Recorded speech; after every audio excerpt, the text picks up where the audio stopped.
they've been 800 numbers. So I have to look at the dates because I don't have them memorized. So the FCC designated 988 as a new 3-digit number for the suicide lifeline on July 16th of 2020, and it went live this last Saturday, July 16th of 2022. So the thought process there is that instead of people who are in mental health crisis remembering an 800 number, they're going to remember an easier 3-digit number, 988. So that's now the nationwide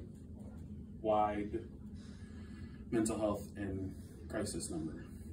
Here in Iowa, we have 2 call centers that answer those calls.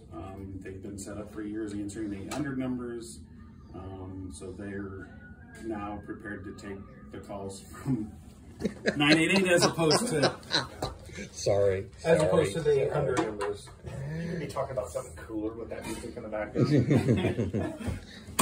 Why are you here videoing me? I'm sorry. And so again, the thought process there is you know, number one, a number that's easier for somebody in crisis to remember, and then also I got some cigars in that thing. instead of keeping Come on. a dispatcher or a law enforcement officer tied up with those calls, it leaves them, you know, to where they can handle other emergencies. So. Okay. Tell me, if somebody calls in, this was kind of the question that I had. I was gonna talk with Lori Elam about. If somebody calls the number, are those people? Do those people get in contact with local resources?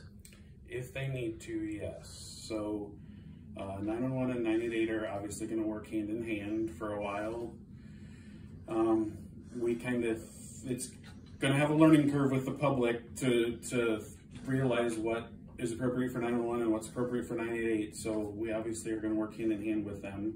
There are situations where we're going to be transferring back and forth.